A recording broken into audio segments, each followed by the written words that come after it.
This video series, we continue at chapter 6. So here in chapter 6.2, we will study the kernel and the range of a linear transformation.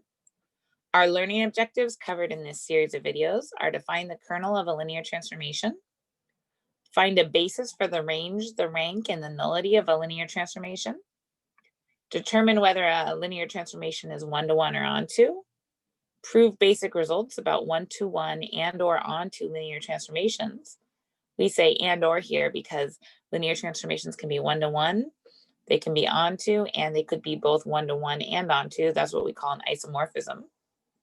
And then we're going to determine whether vector spaces are isomorphic. So we say vector spaces are isomorphic if there's a linear transformation that is one-to-one and onto an isomorphism between the two vector spaces. So let's define the kernel. We're going to let T be a linear transformation from V to W. Then the set of all vectors V in capital V, the vector space, such that T of V equals 0 is the kernel of T, and we denote it with the shorthand KER of T. And so the kernel are all the vectors that map to the 0 vector. And of course, remember, for any linear transformation, T of the 0 vector equals 0, so the kernel of T always contains the 0 vector. So let's take a look at some of the more straightforward examples. So in the first example, we're going to find the kernel of the projection T from R3 to R3, defined by T of XYZ equals XY0.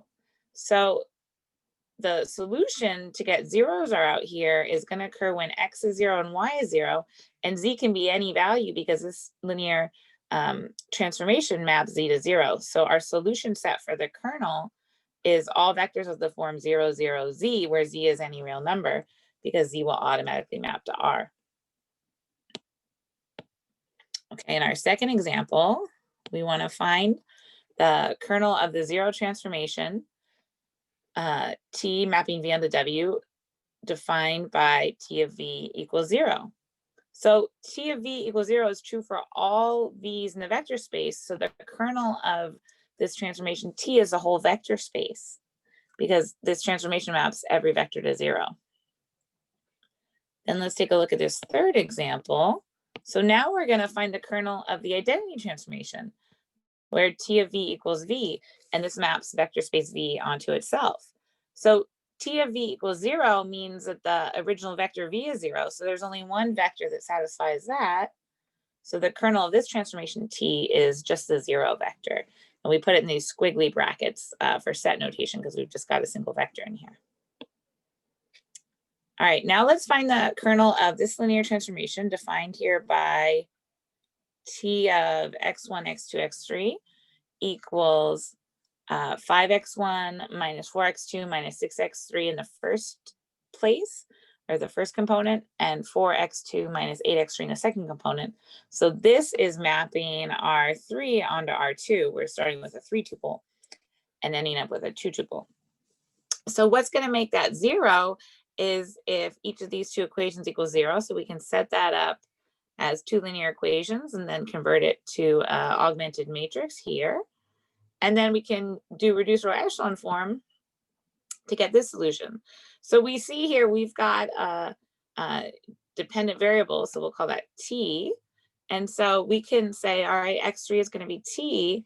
So then x2 is 2T and x1 is going to be 14/5 T, because you can see 1 minus 14/5 T equals 0. So that's why we're able to say, sorry, that should say 1 x1. So that's why we're able to say x1 equals 14/5 T, and similar why we're able to say x2 equals 2T.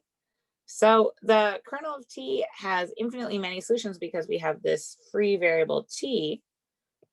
So the kernel of T is the set 14/5 T, that's our x1, 2T, that's our x2, and T, that's our x3. And this is for any real number T that's in the set of real numbers. So we'd say there are infinitely many solutions here. Okay, let's take a look at theorem 6.3. So this says the kernel of linear transformation T mapping V to W is a subspace of the domain W. So let's take a look at that. And it makes some sense intuitively because the kernel is all the values in V that map to 0. So it makes sense that that would be a subspace of the whole domain, but let's verify the proof. So we know 0 is in the kernel of T always, so the kernel is not empty. Then if U and V are in kernel of T, then T of U equals 0 and T of V equals 0. So if we find here T of U plus V, that's going to be 0, which is the same thing as T of U plus T of V. So the sum is in the kernel. So we've met that property of a subspace. Now we just have to check a scalar. So if C is a scalar and V is in kernel of T, then T of V is also going to be 0. So T of C of multiplied by V is the same thing as C multiplied by T of V, which is going to be 0. So CV is also in the kernel of T. So we've met all three of the subspace properties. It has to be non-empty, it has to be closed under addition, and it has to be closed under scalar multiplication. So we can say that the kernel is a subspace of domain V. And then out of the theorem 6.3, we get this corollary. And that says, let T map Rn to Rm be the linear transformation T of x equals A of x, so A is a matrix. Then the kernel of T is equal to the solution space of AX equals 0, because we've got A times x here as our linear transformation. And that makes sense because you're always setting your linear transformation T of x equal to 0 to find the kernel. So let's look at an example. So here's a matrix A. A is a 4 by 5 matrix here. So 4 rows, 5 columns. And so our linear transformation T maps R5 to R4, and it's defined by this linear transformation T of x equals AX. So our kernel of T is going to be the null space of A, essentially the solution space of AX equals 0. So we set up our matrix A multiplied by x1 through x5, and we put that equal to the 0 vector, where notice the 0 vector is a 4 by 1 column. And because this was a 4 by 5 matrix, x1 through x5 here is a 5 by 1 column. So we're going to take a 4 by 5 matrix, multiply that by a 5 by 1 column, and we're going to get out a 4 by 1 column. So we got to solve for x1 through x5. So we start by doing reduced row echelon form. And then we can translate our reduced row echelon form multiplied by x1 through x5 into a set of equations. Notice here we're going to have free variables in the third column and in the fifth column. So we'll call our third column variables S and our fifth column free variables T. So that's why our set of equations here, our system of equations, is written in terms of x1, x2, S, x4, and T. And then we can write each solution here, take out the zeros. And so x1 is going to be, when we bump stuff to the other side, like these bump over, x1 is going to be 29s minus 90t. x2 is going to be 6s minus 16t. x3 is s. x4 is going to be minus 2t because we're bumping it over to the other side. And then x5 is t. So then we separate our values into columns associated with s and t. This is going to be our basis because we're, remember, finding the solution space of AX equals 0. So these columns associated with the coefficients for s and t form our basis here for the kernel of T. All right, here's a map. We saw this in the last video. It's just added a little bit. So the light blue space is the domain for vector space V that we're starting from. T maps from V to W. And you can see here's the kernel in the gray space. So it's a subspace of V. And then here's the range over here. So we can see the range is also a subspace of W. So we're going to let T map V to W be a linear transformation, as we see here in the diagram.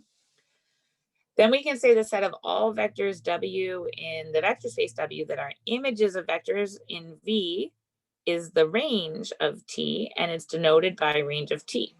So in other words, we're defining range of T to be all the functions T of V such that V belongs to vector space V.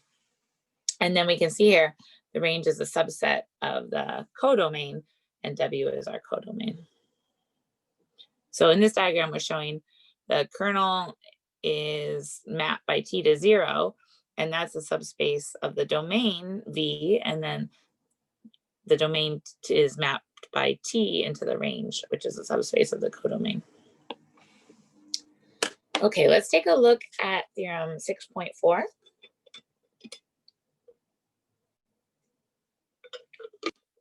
So this says the range of a linear transformation T mapping V onto W is a subspace of the codomain W. So that's sort of what we just saw by picture in the previous diagram. So let's start on our proof. We know 0 is in the range of T because T of 0 is 0. So the range of T is not empty. And then if T of U and T of V are vectors in range T, then U and V are vectors from vector space V. V is closed under addition, so U plus V is also in vector space V. And so T of U plus V must be in the range of T.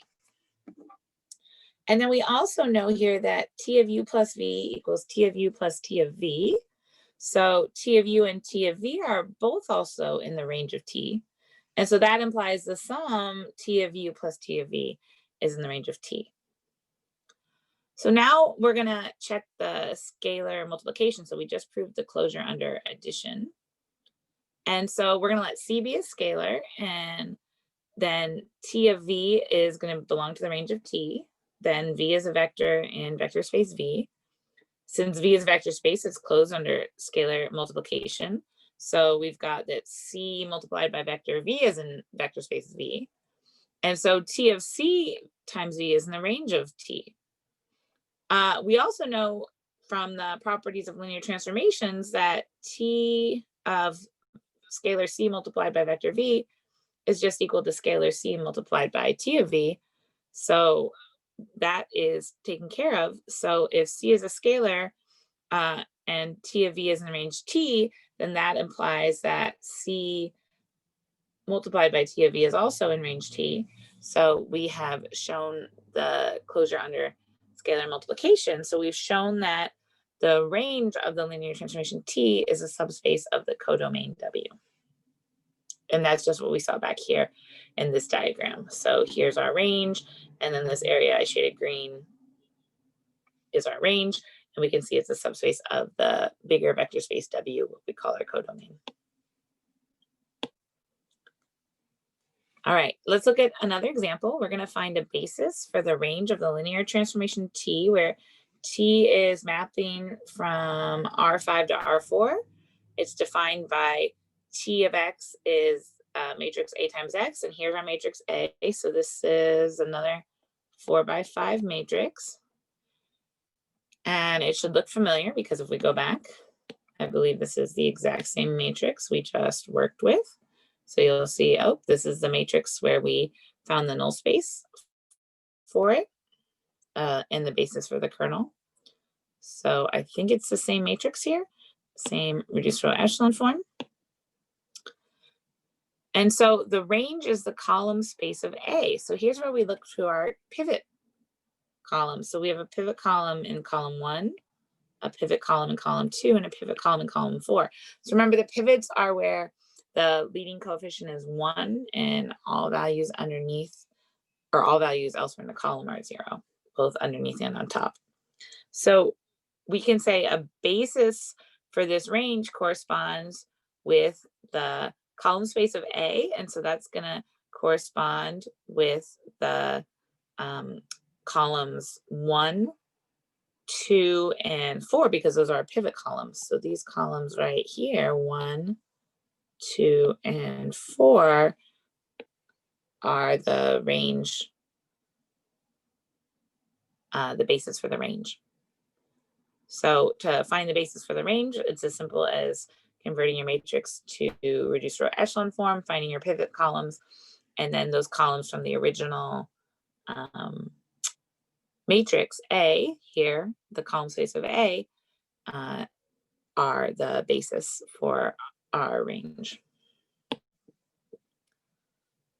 Okay, let's take a look at the definition of nullity then. So if T is a linear transformation from V to W, then the dimension of the kernel of T is called the nullity of T, and it's denoted by nullity of T. And the dimension of the range of T is called the rank of T, and we've already seen rank, and it's denoted by rank of T. So remember, we previously defined rank to be the number of pivot columns, and so you can see the pivot columns correspond with the basis for the range.